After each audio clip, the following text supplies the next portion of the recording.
ゆうかさん、あんた家事もろくにせずに仕事だとか言っていたくせに、月に9万円しか稼いでないのかい？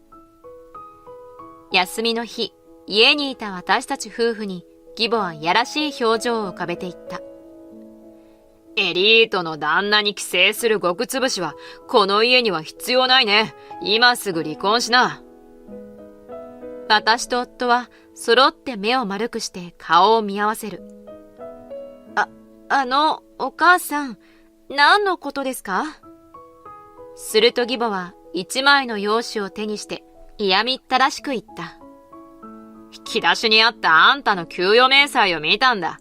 あんた月にこれっぽっちしか稼いでないんだね。さすが中卒といったところだね。こちらをじろじろ見ながら言う義母。私は震える声で弁明しようとした。お母さん、それは。黙りなさい。エリートの渡るちゃんに食わせてもらっていて、嫁の仕事も怠るなんて言語道断だよ。これぐらいしか稼げないなんて、ろくな親に育てられていない証拠だよ。恥を知りな恥を。蔑むように私を見る義母の態度に、私はもう我慢の限界だった。中卒貧乏と馬鹿にされ、時には女手一つで育ててくれた母のことまでけなされて、なんでここまで言われなきゃいけないのか。私が義母に対して声を上げようとした次の瞬間、隣にいた夫が口を開いた。私の名前は園田優香。30歳で3歳年上の夫、渡とは結婚して6年になる。それぞれ仕事をしている共働きで、夫婦仲はとてもいい。ある日、休憩中に携帯を見ると、仕事中だった夫から電話がかかってきていた。かけ直すとすぐに夫が出る。やったよ、優香。これで俺もようやく夢へと動き出せたよ。夫の興奮気味な声を聞き、私も嬉しくなった。よかった。優香には苦労をかけるかもしれないけど、精一杯頑張るよ。わかった。あなたが夢をつかむまで待つから。夫はこの日、長年の夢だった事業に一歩近づいたのだ。それから数日が経ったある日のこと、市内に住んでいる義両親からいきなり話があると呼び出された。私は正直に言って義母が苦手だ。私が高校に行っていないことを何かと見下してくるから。結婚の挨拶をするときも、義母は私の学歴と職業を聞いて、あからさまに嫌な顔をして言ってきた。渡るちゃん、本当に中卒の女なんかと結婚するつもり？母さん何を言ってるんだ。俺の気持ちは変わらない。絶対に優香と結婚するから。まったく、もっといいところのお嬢さんを連れてくればよかったのに。じゃあせめて結婚式はやらないでちょうだい。中卒の女と身内になったなんて知られたくないわ。母さん、いい加減にしてくれ。いいの、渡さん。私、あなたと一緒になれるだけで十分だから。確かに私は高校に通っていない。しかし、それには訳があった。私の父は私が幼い頃に交通事故で亡くなっている。しかし、母は病気がちで体が弱かった。中学を卒業する頃、母が入院していたため金銭的にも余裕がなく、私は働きに出ながら母の看病をすることになった。母は私たちが結婚してすぐに亡くなったが、精一杯愛情を注いで育ててくれたことには心から感謝している。そんな事情を話したこともあるが、義母の私への冷たい態度は変わることはなかった。だから会うたびに何を言われるのかと戦々恐々としているのだ。義実家に着きリビングに着くと、義父と義母は難しい顔をして離れて座っていた。父さん、母さん、話ってのは何？どうしたの？気まずい雰囲気を察した夫が声をかける。すると義父が重い口を開いた。実は俺たち、離婚することになってな。え？夫が驚いて声を上げる。私は下手に声を上げないようにしたが、内心では夫と同じように驚愕していた。すると義母が義父を睨みつけながら言う。だってこの人、早期退職して保育士の資格を取るとか言い出したのよ。義父は苦々しい顔をしている。子供好きでそれが長年の夢だったんだ。しかし、母さんには反対されてな。当たり前じゃない。おとなしく定年まで勤めて、その後再雇用でもされればよかったものを、この年で学生をやり直すなんて、恥ずかしくて周りにも顔向けできないわ。お前のそういうところが長年嫌だったんだ。言い争い出した義父と義母を慌てて夫が制止する。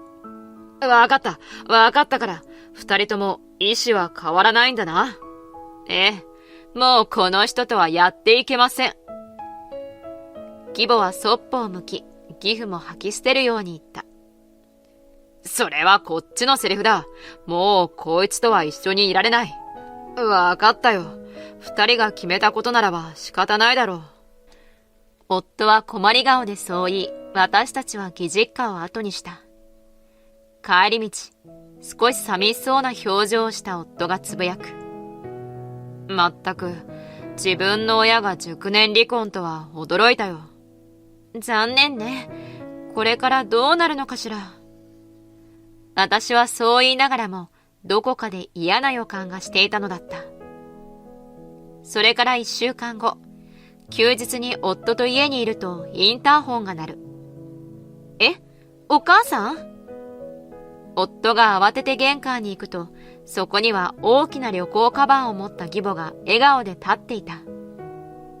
わたるちゃん、今日からよろしくね。一体何のこと？私、これからここでお世話になるから。私はその言葉に驚いて夫を見た。しかし夫も寝耳に水といった表情だ。そんなこと聞いてないぞ。財産分与で家をもらうんだし、そのまま住めばいいじゃないか。あの家は売ったわ。古いし高くは売れなかったけど。それに、わたるちゃんは有名 IT 企業に勤めていて、こんなに広いマンションも持ってるんだからいいでしょ？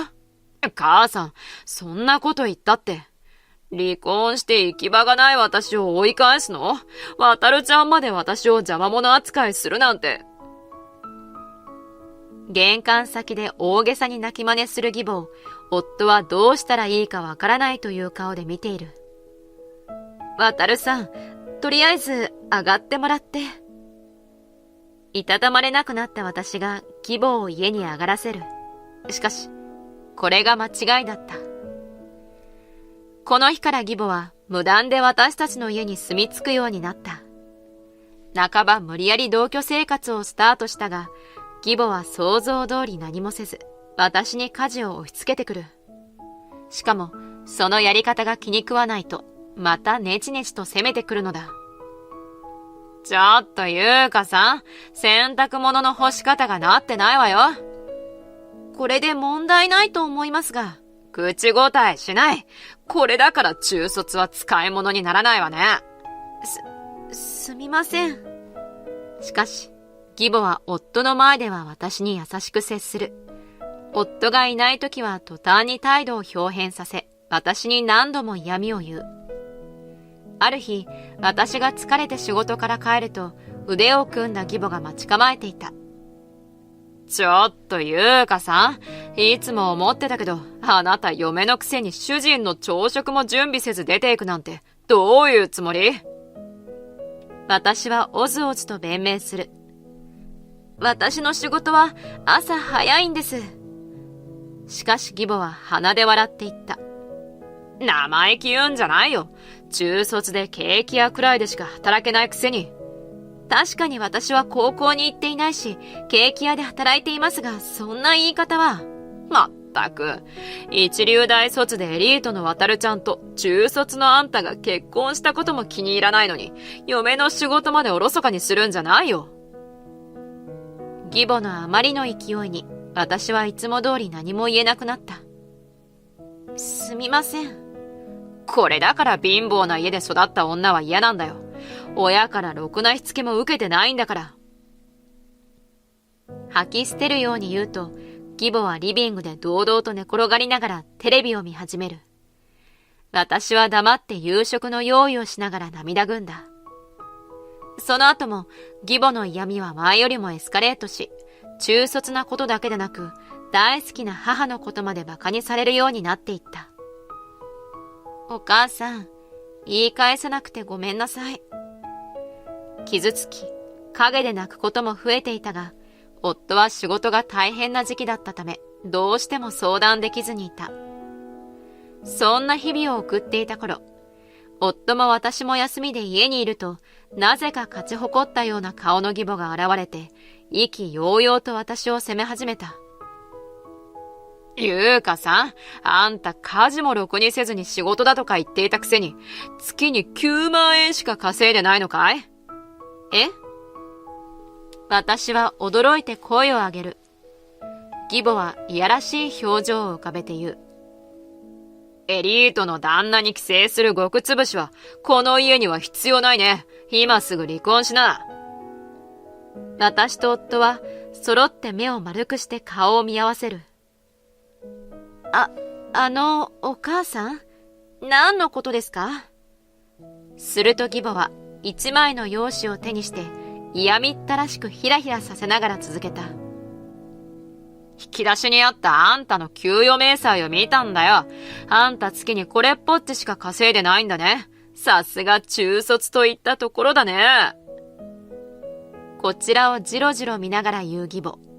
私は震える声で弁明しようとした。お母さん、それは。黙りなさい。エリートの渡るちゃんに食わせてもらっていて、嫁の仕事も怠るなんて言語道断だよ。これぐらいしか稼げないなんて、ろくな親に育てられていない証拠だよ。恥を知りな恥を。蔑むように私を見下す義母の態度に、私はもう我慢の限界だった。中卒貧乏と馬鹿にされ、時には女手一つで育ててくれた母のことまでけなされて、なんでここまで言われなきゃいけないのか。私が義母に対して声を上げようとした次の瞬間、隣にいた夫が口を開いた。母さん、それ俺の。は？何を言ってるの、渡るちゃん。あっけに取られる義母に、夫が顔を真っ赤にして言う。給与明細の名前をちゃんと見てみろよ。義母は手にした給与明細をしげしげと眺める。そして、どんどん顔色を青くした。園田渡るって書いてある。何？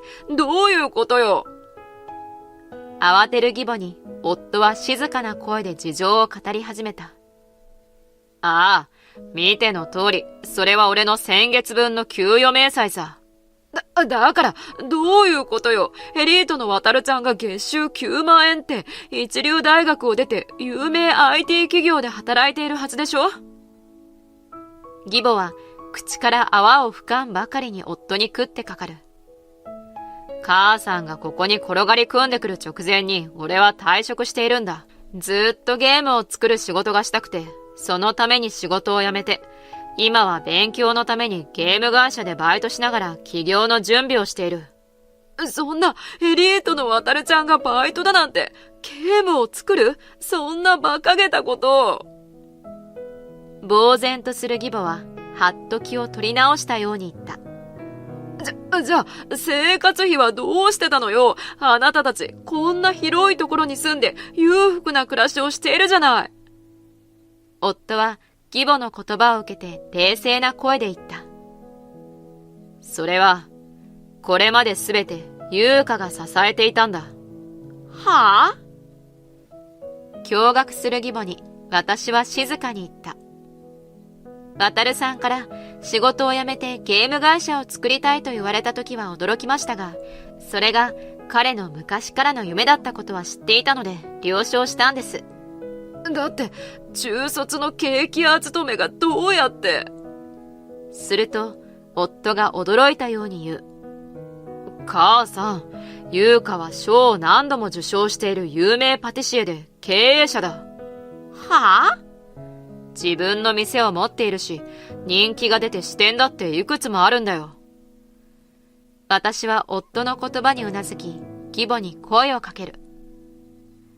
確かに私は高校に行っていませんが、中学卒業後、有名洋菓子店で修行を積んでいました。食品衛生責任者の資格も取って、結婚後に開業したんです。じゃあ、この家を養っているのも優香さんってこと？震えながら言う義母に、夫は叫ぶように返した。そうだよ。金を出しているのは優香だ。すると義母は冷や汗をかき出し、慌てて言い始めた。そんな、私、知らなかった。夫はため息をつき、義母に語りかける。仕事を辞めたいと言い出した俺に、家計は心配しなくていいから夢を叶えてほしいって優香から言ってくれたんだよ。どれだけ感謝していることか。夫は目にうっすら涙を浮かべ、話し続けた。父さんが夢を叶えたいと言ったとき、離婚を選んだ母さんとは大違いだ。母さんにはわからないだろうけどな。それなのに母さんはそんな優香になんて言った？中卒だの、極つぶしだの。挙句の果てにお母さんのことまでバカにして。優香、まさか今まで母さんにずっとこんなことを言われてきたのか？真剣な目で私を見る夫。私は思わず涙声になった。確かにお母さんのことまで言われて辛かったけど、夢のために頑張ってる渡さんには言えなかったの。夫は急に立ち上がり、勢いよく私に頭を下げた。すまない。何度謝っても足りないけど、どうか許してくれ。すると義母が泡を食ったように夫に駆け寄る。ちょっと渡ちゃん、そんな女に頭を下げるんじゃないわよ。そんな義母を夫は鋭く睨みつけていった。何を言ってるんだ。一番謝らなければならないのは母さんだろ。いやよ、私はこんな中卒女に謝ったりなんかしないわ。この後に及んでなおも抵抗しようとする義母の姿を見て、夫は深いため息をついた。もう母さんには愛想が尽きたよ。は？もうあなたのことは家族だとは思えない。絶縁するから出て行ってくれ。何を言ってるの、渡ちゃん。義母は驚愕して夫を見つめるが、夫の意志は固く、義母を睨みつけるだけだった。私も、もうお母さんと暮らしていけません。そもそもこのマンションは私の名義で買ったものです。もうここには来ないでください。義母は慌てて私と夫を見比べながら叫んだ。じゃあ、私はどうやって生きていけばいいのよ。そんな義母を夫が冷たく突き放す。家を売った金があるだろ。それで暮らしなよ。そんなお金、もう使っちゃったわよ。私は働いてもいないし、お金は全くないのよ。地団打を踏む母。夫はそんな義母に荷物を持たせる。だったらちゃんと働いて、少しは苦労を知ることだな。さあ、出て行け。義母はまだわめいていたが、夫は容赦なく家から追い出した。私はただ、それを黙って見守っていた。義母は追い出されてからも、しばらく玄関先で何やら叫んでいたが、騒ぎを聞きつけたマンションの管理人が来ると、すごすごと退散したらしい。義母が去り、静かになった部屋の中で、夫はまた私に頭を下げて謝った。優香、本当にすまなかった。もう二度とあいつとは関わらせないから。いいのよ、渡さん。それより、お仕事の方頑張ってね。きっと夢を叶えてよ。ありがとう、優香。俺は幸せ者だ。私は微笑んで夫の手を取った。きっとこれからは、前よりももっと二人の絆は強くなる。私はそう確信した。その後、住むところがなくなった義母は、まず義父に頼ったが、関係ないの一言で一周されたらしい。仕方なくボロアパートを借りて、一人寂しく老後を送ることになった。今までろくに働いたこともなかった義母だが、今は家賃を支払うために工場のパートに出るようになったとのこと。これで少しはお金を稼ぐ苦労を知ってくれたらいいとは思うが、私たちにはもう関係のないことだ。それから3年後、夫の設立したゲーム会社は軌道に乗って、夫は雑誌のインタビューを受けるまでになった。私の店も好調で、今度5号店が出ることが決まっている。そして私たちの間には可愛い双子の赤ちゃんが生まれた。資格を取り、保育士として働き始めた義父もちょくちょく我が家に来ては孫を可愛がってくれている。これからも夫婦で支え合いながらこんな平穏な日々を重ねていきたいと思う今日この頃だ。